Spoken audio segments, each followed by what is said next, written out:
O fantasma do poço está entre os 10 casos sobrenaturais mais conhecidos no Japão. Esse acontecimento teria ocorrido no século XVII, na mansão de um senhor feudal com o nome de Oyama Te-san. Esse rico feudatário tinha uma bela criada chamada Okiko, uma garota de família humilde que constantemente sofria assédio sexual de seu patrão, mas sempre esquivava-se e mantinha-se longe dos braços de seu amo. A constante recusa da garota levou Oyama a arquitetar uma cilada para que ela se entregasse a ele.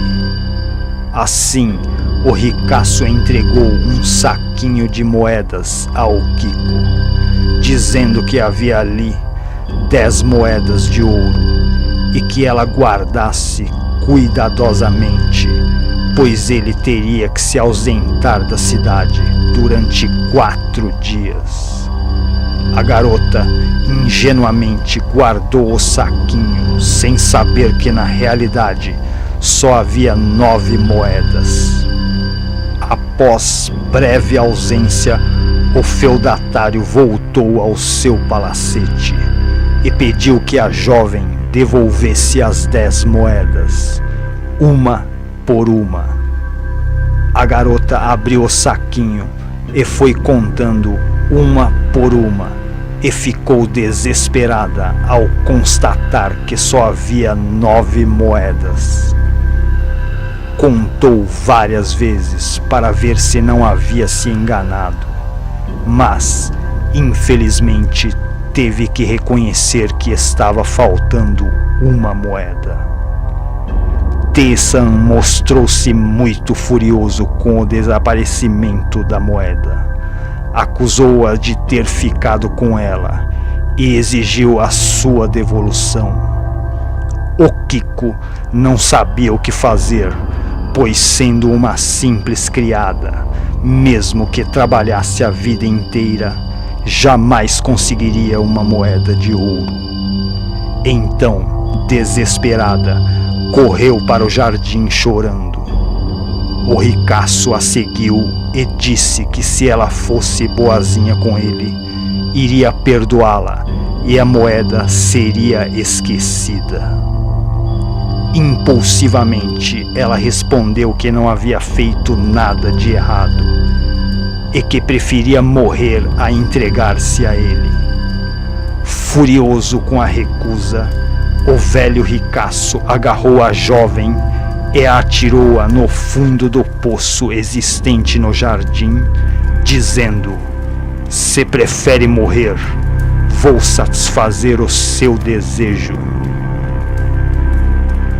Quando passou a fúria, Te-san voltou ao poço e chamou várias vezes o nome dela, mas não houve resposta. Como o poço era fundo, certamente ela morreu afogada. Ninguém ficou sabendo do paradeiro dela. Chegaram a comentar que ela era uma ingrata, pois, sem agradecer o emprego que o patrão tinha lhe dado, foi embora, sem dizer uma palavra para a cidadezinha do interior de onde viera. Como ninguém sabia de sua morte, não houve culto religioso dos 49 dias em sua memória. Depois desse dia, todas as noites, o espectro de Okiko aparecia sobre o poço. Ela tinha a aparência triste e a voz de extrema amargura, e repetia o gesto de tirar moeda do saquinho e contar uma por uma. 1, 2, 3, 4. E quando chegava no 9, a aparição dava um suspiro aflito e desaparecia. Te-san que assistiu àquela melancólica cena várias vezes, ficou desesperado. Não conseguia mais dormir, pois cada vez que se deitava para repousar, ouvia a triste voz contando: 1, 2, 3, até o 9.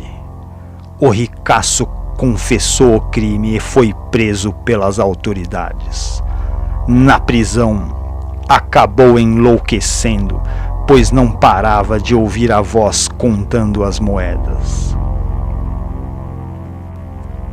A propriedade tornou-se uma mansão abandonada e com fama de mal assombrada. Tempos depois, o terreno foi comprado por outro rico senhor. Aflito com o sofrimento da aparição, o novo proprietário solicitou um culto budista em memória ao Kiko. Porém, de nada adiantou, pois o fantasma continuou aparecendo e contando com amargura de 1 a 9. Persistente, o novo proprietário pediu para um monge de outra seita que rezasse pela alma de Okiko. Assim, passaram-se vários religiosos e muitos cultos foram realizados junto ao poço. E de nada adiantou. Certo dia, apareceu por lá o mago Shamon da seita Zenchi. Sua aparência desleixada não inspirou muita confiança do proprietário, que já estava prestes a abandonar aquele terreno. Mas, em todo caso, como já haviam passado vários religiosos por lá, mais um não faria diferença. Por isso, pediu ajuda ao mago Shamon.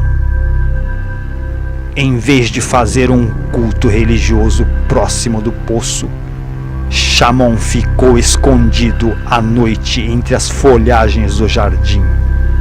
O fantasma apareceu e contou as moedas até 9. E nisso Shamon gritou: 10.